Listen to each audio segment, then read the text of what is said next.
sekalian, mahasiswa program studi bisnis digital, salam budi luhur.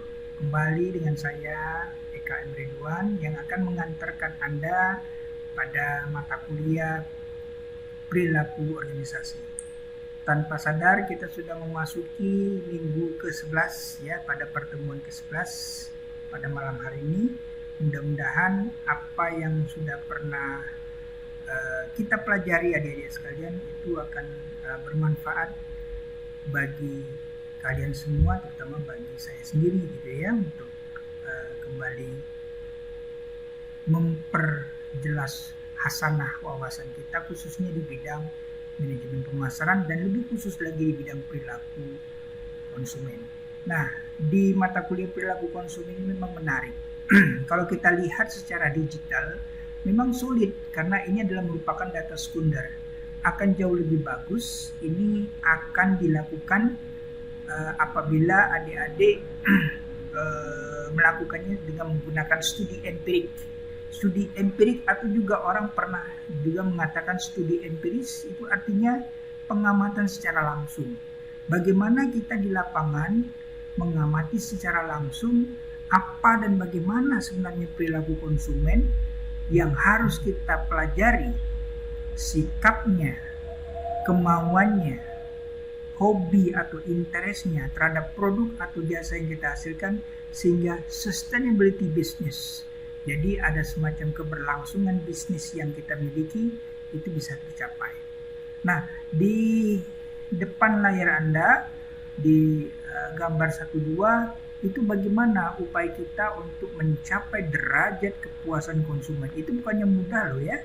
Jadi itu sulit dan ini tidak bisa kita ambil dengan hal-hal yang sifatnya digital.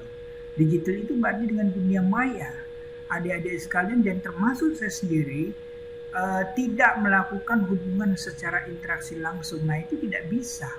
Jadi mata kuliah perilaku konsumen itu tidak bisa dilakukan dengan cara dunia maya, mempelajari online, mempelajari secara digital, tidak bisa. Jadi kita harus langsung ke lapangan, kita bisa melakukan praktik studi empirik dengan menggunakan customer research.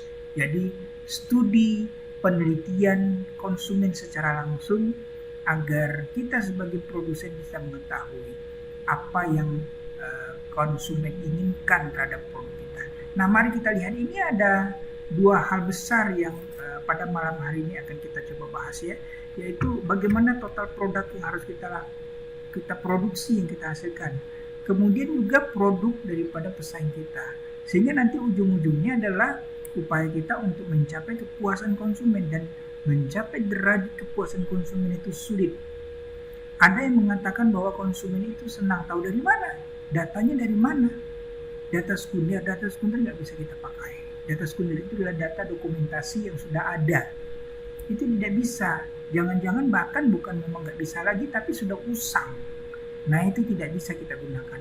Maka di sini tidak lain tidak bukan adalah suka tidak suka, siap tidak siap adalah data primary data yang harus kita ambil. Caranya bagaimana? Pengamatan langsung saat terjadi interaksi jual beli antara penjual dengan pembeli, itu betul-betul diperhatikan dengan baik. Apa gerak-gerik daripada konsumen. Nah, yang celakanya kadang-kadang riset lapangan itu membuktikan ketika penjual menanyakan atau mungkin dengan menggunakan tenaga orang lain bahwasanya bagaimana kepuasan konsumen ketika itu, mereka mengatakan saya enak. Mereka mengatakan kami terpuaskan dengan layanan Anda. Tapi itu kan mungkin jangan-jangan bukanlah jawaban dari hati nurani si konsumen. Jangan-jangan itu adalah jawaban yang memang untuk mengenakan kita. Karena budaya Indonesia adalah supaya kita tidak ribut gitu ya. Dan akhirnya apa? Bukanlah kejujuran jawaban yang kita inginkan, tapi justru hal-hal yang melenceng. Nah, untuk itulah makanya kita perlu untuk melihat bagaimana proses keputusan konsumen. Biasanya konsumen hal yang paling diperhatikan adalah apa yang dia lihat. Maka ada muncul teori saya yaitu AIDA. Attention, Interest, Desire, and Action. Yaitu yang pertama adalah attention. Attention itu adalah hal yang merasakan pertama produk yang akan dia lihat adalah apa yang dia mampu perhatikan, apa yang mampu dia amati, yang dia lihat. Wah, produknya bagus, produknya sangat variatif, produknya kira-kira memiliki nilai tambah yang luar biasa dan segala macam. Usahakan itu bisa terjadi. Baru kalau dia sebuah atau serangkaian sekumpulan makanan, baru dia rasakan, gitu ya. Jadi proses keputusan konsumen pertama. Kemudian yang kedua, superior value expected. Jadi yang diharapkan konsumen adalah bagaimana mendapatkan nilai produk yang sangat tinggi nilainya yang diharapkan. Tapi jangan-jangan bukannya nilai yang tinggi, tapi nilai yang rendah, nilai yang jelek, sehingga konsumen tidak mau lagi belanja dengan kita.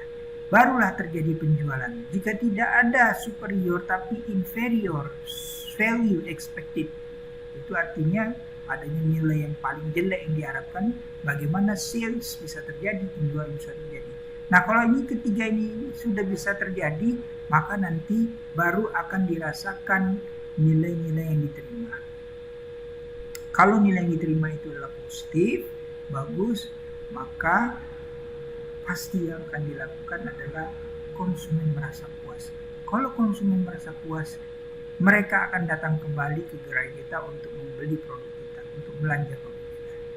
Baik teman-teman, mahasiswa sekalian, adik-adik saya yang saya cintai, demikian dulu bagaimana secara simbolis ya rangkuman dari creating satisfied customer, bagaimana menciptakan konsumen yang puas mulai daripada produk yang kita hasilkan, kemudian membandingkan dengan produk pesaing kita, sehingga nanti akan ada keputusan konsumen tersendiri yang pada gilirannya kalau dia positif, penjualan baru terjadi hingga terjadinya kepuasan konsumen. Demikian pada malam hari pertemuan kita ke-11. Minggu depan kita akan ketemu lagi pada kuliah kita ke-12, dan tanpa sadar 3 kali lagi pertemuan selesai ya. Baik, selamat malam dan terima kasih atas perhatiannya. Salam Budi Luhur.